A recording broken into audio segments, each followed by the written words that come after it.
yang kiri kurang kompak, yang kanan kurang serempak, dan yang tengah kurang cocok. Maka dari itu, bolehkah kami mengulang? Assalamualaikum warahmatullahi wabarakatuh. Waalaikumsalam warahmatullahi wabarakatuh. Apa kabar teman-teman semuanya? Baik. Berdirinya kami di sini untuk presentasi, bukan untuk berekspektasi. Karena tingginya berekspektasi membuat kita sakit hati. Panjai. Maka dari itu, perkenalkan, nama saya Amelia Kiwanda. dan saya Rindu Nanti ingin menjelaskan atau membahas apa itu Al-Quran. Teman-teman semua sudah tahu apa itu Al-Quran dan isi-isinya? Maka dari itu izinkan kami menjelaskan. Di sini ada media kami. Yang pertama yaitu pengertian Al-Quran. Al-Quran adalah kitab suci umat Islam yang diwahyukan Allah Subhanahu wa taala kepada Nabi Muhammad SAW melalui perantara malaikat Jibril secara beransur-ansur. Al-Quran dianggap sebagai pedoman hidup sumber hukum dan petunjuk umat Islam dalam menjalankan kehidupan sehari-hari. Al-Quran memiliki 114 surah dan 6.000 lebih ayat yang mencakup berbagai aspek seperti akhlak, syariah, moral, dan sejarah. Al-Quran menjadi kitab yang sangat autentik yang tidak pernah berubah sejak pertama kali diturunkan kepada Nabi Muhammad SAW, dan umat Islam menganggap Al-Quran adalah pedoman hidup yang sangat penting. Secara bahasa, Al-Quran berasal dari bahasa Arab, yang secara etimologi berarti bacaan atau yang dibaca. Ulama juga berpendapat bahwa Al-Quran berasal dari bahasa Arab dan Al-Quran adalah isim alam atau nama khusus kitab suci Al-Quran seperti kitab suci umat Islam. Sama seperti halnya Taurat dan Injil. Nah, yang kedua yaitu kandungan utama Al-Quran. Al-Quran memiliki dua kandungan. Yang pertama yaitu tauhid, akan kepercayaan kepada Allah Subhanahu wa taala dan pentingnya beribadah hanya kepadanya. Yang kedua yaitu akhlak atau ajaran. Dan yang ketiga ada nama-nama lain Al-Quran. Nah, Al-Quran memiliki beberapa nama lain yang mendasarkan sifat dan kedudukannya dalam Islam. Nama-nama lain Al-Quran ada 7, yaitu Alkitab, yang diartikan sebagai kitab. 2, yang dinamakan dengan Al-Furqan, diartikan sebagai pembeda antara salah dan yang benar. Dan yang ketiga ada nama Al-Huda. Al-Huda diartikan sebagai petunjuk. Dan yang keempat ada namanya Ar-Rahman, yang diartikan sebagai rahmat. Dan yang kelima ada yang namanya An-Nur. An-Nur adalah cahaya. Dan yang keenam ada yang namanya Asy-Syifa. Asy-Syifa diartikan sebagai pencahayaan atau cahaya. Dan yang terakhir ada yang namanya Al-Hakim. Seperti namanya Al-Hakim, dia diartikan sebagai bijaksana. Dan yang di sini ada yang namanya struktur isi Al-Quran. Struktur isi Al-Quran terbagi menjadi 4. Yang pertama yang dinamakan surah. Surah Al-Quran terdiri dari 114 surah yang merupakan bab atau bagian dalam Al-Quran. Dan yang kedua ada yang namanya ayat. Surah ini, setiap surah terdiri dari ayat-ayat yang merupakan kalimat atau frase yang dinamakan yang mengandung pesan atau makna yang tertentu. Yang ketiga yaitu kandungan Al-Quran, mencakup berbagai topik seperti akidah atau keyakinan, syariah atau hukum, akhlak atau moral, sejarah, nasihat, dan petunjuk hidup. Yang keempat itu gaya bahasa. Al-Quran memiliki gaya bahasa yang unik dengan menggunakan bahasa yang Arab yang klasik dan struktur kalimat yang khas. Yang terakhir yaitu ada fungsi Al-Quran. Al-Quran memiliki beberapa fungsi. Yang pertama yaitu petunjuk hidup. Al-Quran memiliki petunjuk hidup bagaimana cara hidup yang baik dan benar dalam ajaran agama Islam. Yang kedua yaitu sumber hukum. Al-Quran memiliki utama sumber hukum-hukum Islam yang mengatur berbagai aspek kehidupan.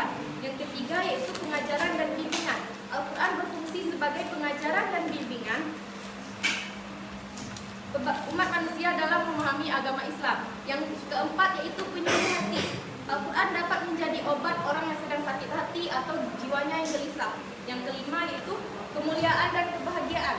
Al-Quran mengikuti ajaran Al-Quran. Dengan mengikuti ajaran Al-Quran, umat Islam dapat meraih kemuliaan, kebahagiaan, dan keselamatan di dunia dan akhirat.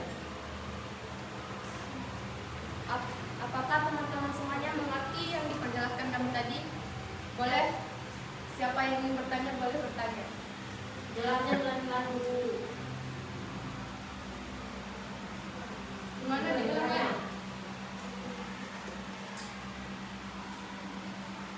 Jadi, tanya Bu. Jadi pada hakikatnya Al-Quran itu sebenarnya apa? Pada hakikatnya Al-Quran itu hanya kitab suci. Banyak. Nah, pengertian Al-Quran itu secara istilah apa?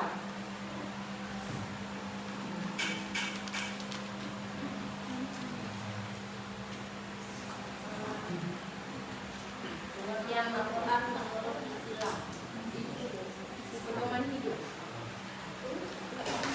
istilah itu penjabaran yang Isim alam atau nama khusus dari kitab suci umat Islam.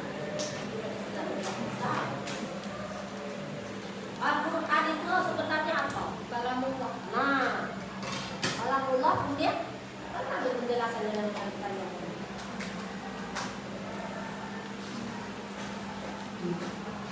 Yang lebar dari tadi kalian bisa menjelaskan apa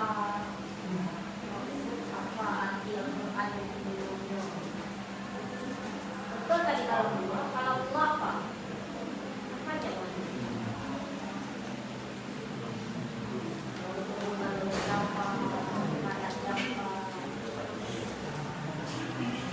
Al-Quran adalah kalamullah Allah dan kepada Nabi Muhammad melalui perantara malaikat.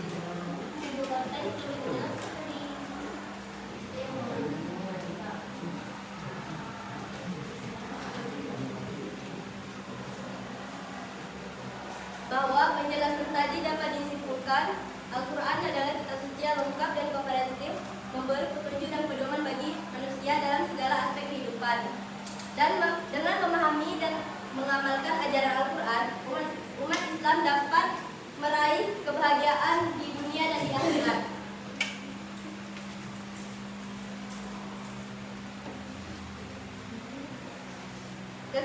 Kesepian tanpa kekasih. Sekian dan terima kasih. Apa langsung sekian? Stop, dipotong. Baiklah, dari penjelasan tadi, apakah teman-teman ada yang ingin bertanya? Kalau tidak ada yang ingin ditanyakan, kami akan menanyakan kepada kalian.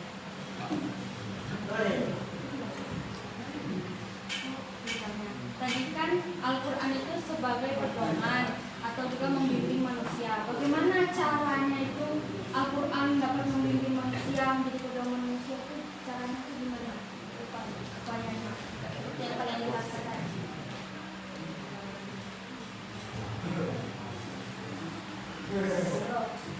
Iya.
dalam segala aspek kehidupan, seperti sering membaca Al-Quran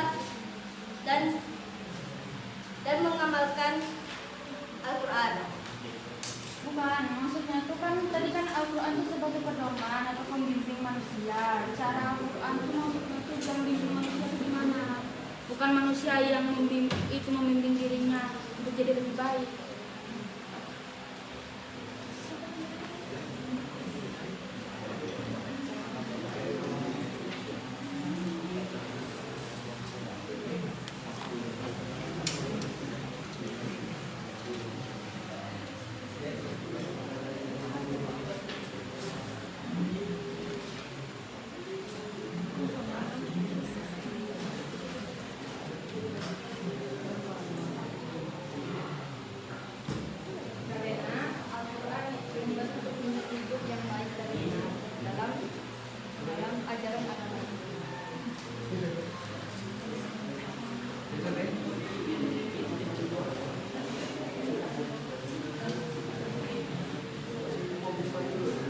Masih ada yang ingin ditanyakan?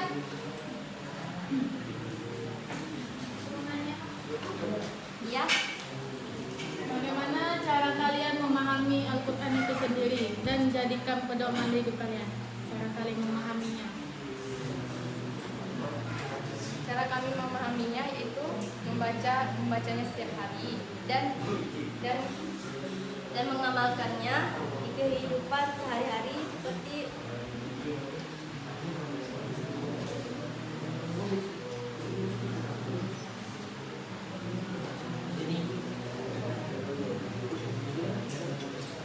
membaca Al-Quran dan menghafalnya.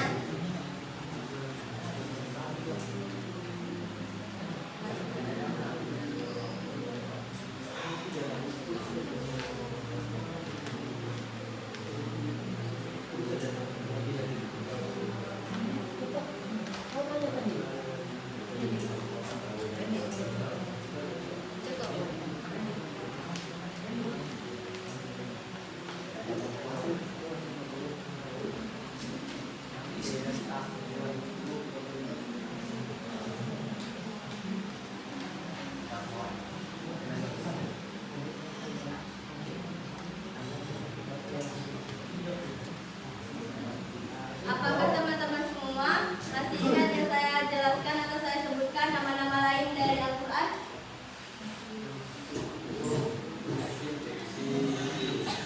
Coba sebutkan. Kalau misalkan masih ingat, coba sebutkan salah satunya saja.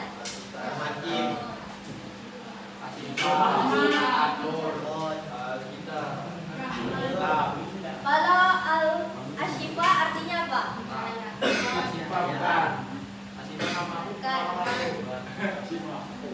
Ashifa bukan pencahayaan.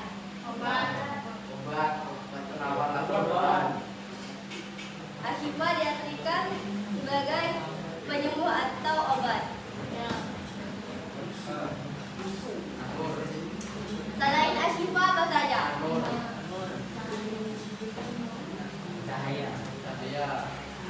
Kalau Al-Furqan artinya apa?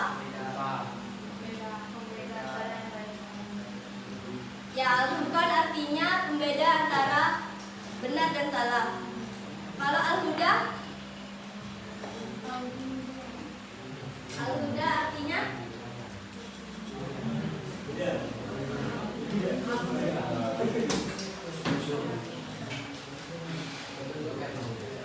Ya, arti dari Al-Huda adalah petunjuk. Ya, kan?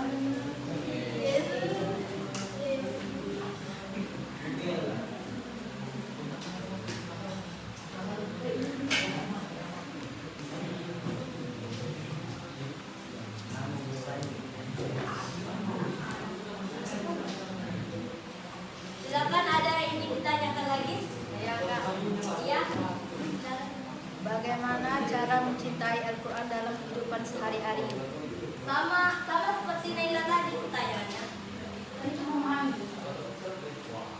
Coba kencangkan lagi suaranya. Bagaimana cara mencintai Al-Quran dalam kehidupan sehari-hari? Mencintai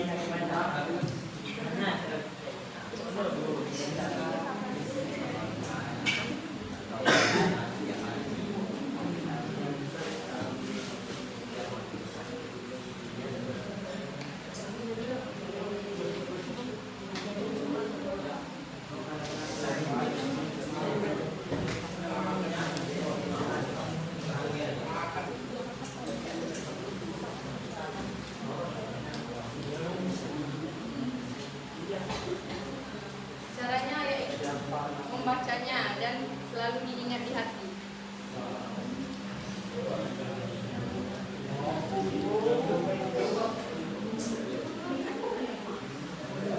Diingat di dalam hati.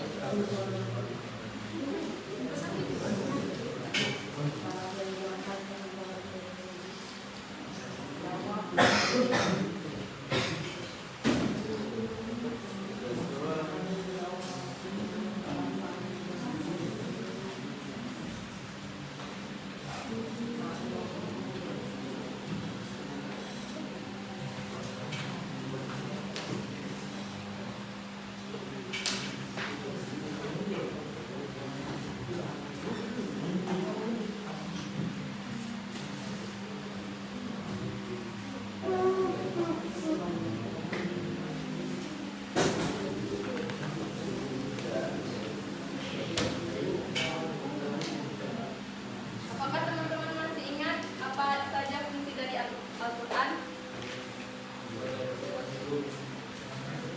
Terus apa lagi? Yang saya ingat saya itu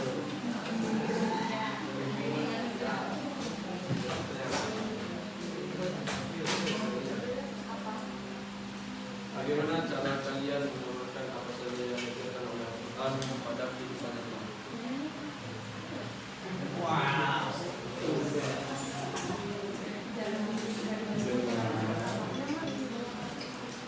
Bagaimana cara kalian mengamalkan apa saja yang diajarkan oleh Al-Quran pada kehidupan nyata?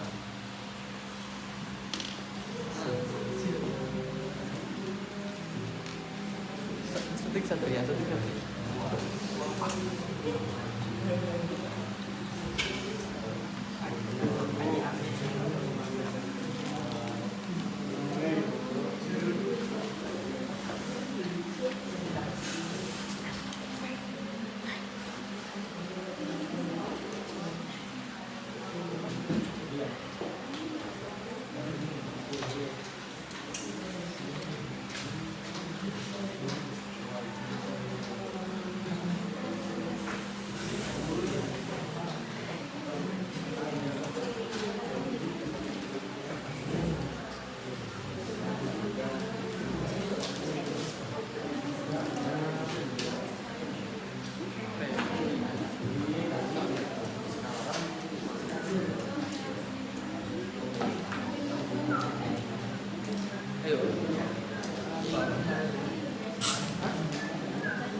Contohnya itu bersedekah seperti di Quran surah Al-Baqarah, Al-Isra, Al-Furqan, Al-Ma'un. Itu menjelaskan semua tentang bersedekah dari barang-barang lainnya. Apakah ini harus sedekah aja yang kita lakukan? Ada sholat, ada zakat.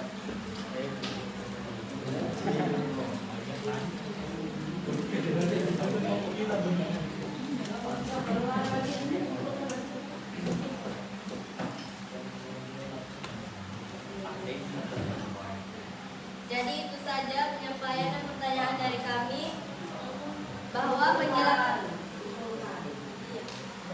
bahwa penjelasan tadi dapat disimpulkan Al-Quran adalah kitab suci yang lengkap dan komprehensif, memberi petunjuk dan pedoman bagi manusia dalam segala aspek kehidupan.